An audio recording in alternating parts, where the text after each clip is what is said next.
नमस्कार, बहुत स्वागत आप सभी का आज की बात में। मैं हूं सौरभ शर्मा।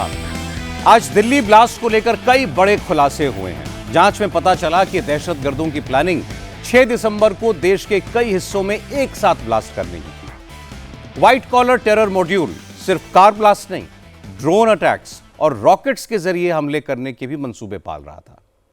लाल किले के पास हुए ब्लास्ट में अमोनियम नाइट्रेट के अलावा TATP जैसे घातक विस्फोटक का भी इस्तेमाल किया गया और आशंका यह भी है कि लाल किले के पास कार ब्लास्ट में डॉक्टर उमर ने शू डिवाइस का इस्तेमाल किया, क्योंकि कार से एक जूता बरामद हुआ है जिसमें इस TATP विस्फोटक के अंश मिले हैं।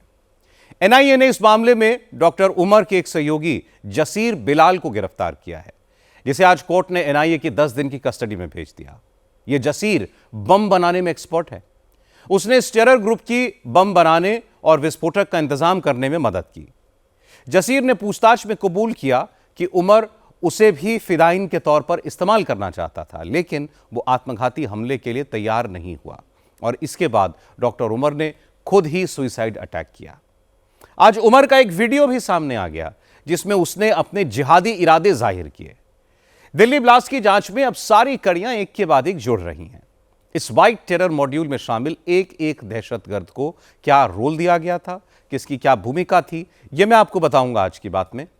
टेरर फंडिंग केस में ED ने आज कहां कहां रेड की, अल फलाह यूनिवर्सिटी की मुश्किलें अब कैसे बढ़ रही हैं, इस पर भी बात करेंगे। लेकिन शुरुआत करते हैं ब्लास्ट में मारे गए डॉक्टर उमर उल नबी के खतरनाक इरादों से। दिल्ली ब्लास्ट केस की जांच में आज सिक्योरिटी एजेंसीज के हाथ एक बहुत बड़ा सुराग लगा। जांच एजेंसियों को सुसाइड बॉम्बर डॉक्टर उमर उल नबी का एक वीडियो मिला।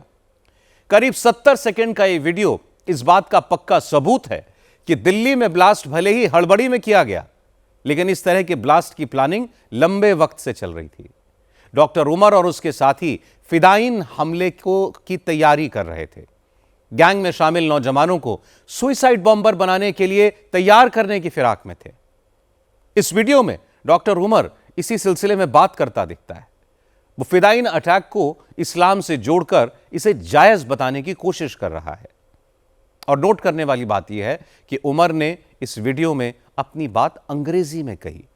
वो कश्मीरी है, उसे कश्मीरी भाषा अच्छी तरह आती है, उसे उर्दू और हिंदी भी आती थी, लेकिन फिर भी उसने वीडियो अंग्रेजी में बनाया। यह इस बात का संकेत है कि उमर के टारगेट पर हाईली क्वालिफाइड लोग थे जो अंग्रेजी बेहतर समझते हैं।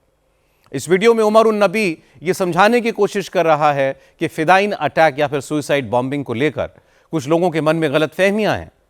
कुछ लोग इसे सभ्य समाज के खिलाफ, इंसानियत के खिलाफ, कानून के खिलाफ, इस्लाम के खिलाफ मानते हैं।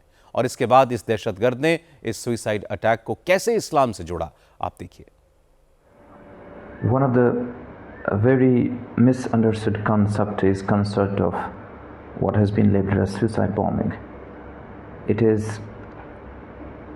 martyrdom operations, and it is being known in Islam. There are multiple Delhi blast की जांच के दौरान हर दिन डॉक्टर्स के इस टेरर मॉड्यूल के नए नए राज सामने आते हैं। डॉक्टर्स के मोबाइल और लैपटॉप की जांच से पता चला है कि डॉक्टरों का यह टेरर मॉड्यूल खाने पीने के कोड वर्ड में टेरर प्लांट की बातें करता था।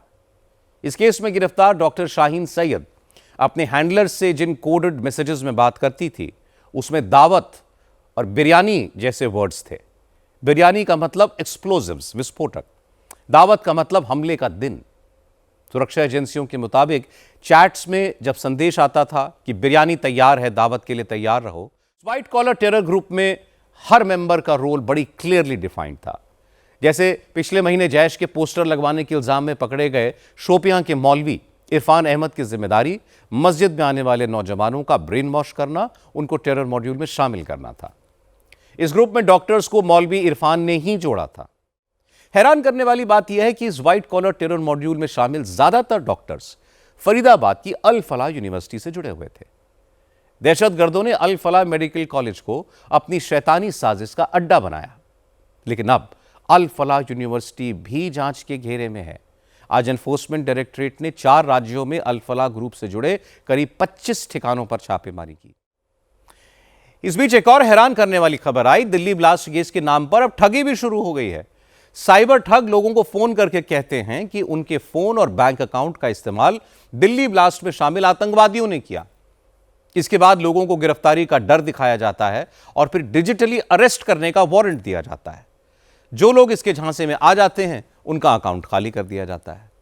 इस किस्म के 3 मामले सामने आ चुके हैं। 2 लोग तो समझ गए कि मामला ठगी का हो सकता है, इसलिए बच गए, लेकिन एक महिला के अकाउंट से ठगों ने करीब 6.5 लाख रुपए गायब कर दिए। कानपुर में साइबर ठगों ने सुनीता गौड़ को कानूनी कार्रवाई का डर दिखाकर 6,66,000 रुपए ऐंठ लिए। अब बात बिहार की। बिहार में नई सरकार के गठन की तैयारी करीब करीब पूरी हो चुकी है और परसों नीतीश कुमार गांधी मैदान में 10वीं बार बिहार के मुख्यमंत्री के तौर पर शपथ लेंगे। इस शपथ ग्रहण समारोह में प्रधानमंत्री Narendra Modi, home minister Amit Shah, BJP के प्रेसिडेंट जेपी नड्डा और एनडीए शासित राज्यों के तमाम मुख्यमंत्री आएंगे। नीतीश के शपथ ग्रहण समारोह में 1.5 से 2 लाख लोगों के आने की भी संभावना है। कल बीजेपी के विधायकों की मीटिंग में विधायक दल के नेता का चुनाव होगा। इसके बाद एनडीए के सारे विधायकों की बैठक होगी, जिसमें नीतीश कुमार को नेता चुना जाने की औपचारिकता पूरी कर ली जाएगी। इस बार बिहार में सबसे बड़ा झटका लेकिन अगर किसी को लगा है तो वो है प्रशांत किशोर। प्रशांत किशोर की पार्टी का खाता भी नहीं खुला। चुनाव नतीजे आने के 3 दिन के बाद आज प्रशांत किशोर पहली बार कैमरे पर आए। चेहरे पर हार की हताशा साफ दिख रही थी। प्रशांत किशोर ने कहा कि वो पार्टी के संस्थापक हैं, वो पार्टी के सबसे बड़े कैंपेनर थे, स्ट्रैटेजी उनकी थी, उम्मीदवारों के चयन पर फाइनल मुहर उन्होंने लगाई थी, इसीलिए नतीजों की पूरी जिम्मेदारी भी उन्हीं की है। बिहार के बाद आइए बात करते हैं बंगाल की। बंगाल में वोटर लिस्ट का स्पेशल इंटेंसिव रिवीजन शुरू हो गया है। ममता बनर्जी इसका लगातार विरोध कर रही हैं, लेकिन एसआईआर के काम को रिव्यू करने के लिए आज चुनाव आयोग की टीम कोलकाता पहुंच गई। Senior deputy election commissioner Gyanesh Bharti के नेतृत्व में यह टीम 4 दिन तक बंगाल में ही रहेगी। यह तय करेगी कि एसआईआर का प्रोसेस ट्रांसपेरेंट, एरर फ्री और इम्पार्शियल हो। चुनाव आयोग बंगाल में एआई बेस्ड वेरिफिकेशन टूल्स भी लॉन्च करने की तैयारी में है, जो फर्जी और मृत वोटर्स की पहचान करेगा। चुनाव आयोग लगातार दावा कर रहा है कि एसआईआर से वोटर लिस्ट शुद्ध होगी, घुसपैठियों की पहचान होगी। और इंटरेस्टिंग बात यह है कि इलेक्शन कमीशन की इस सक्रियता का असर बंगाल में दिखने लगा है। आइए अब आपको हम बांग्लादेश का हाल भी बता दें।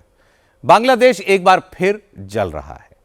पूर्व प्रधानमंत्री शेख हसीना को फांसी की सजा सुनाए जाने के बाद कई जगह हिंसा भड़क गई। हिंसा में अब तक 2 लोगों की मौत हो चुकी है।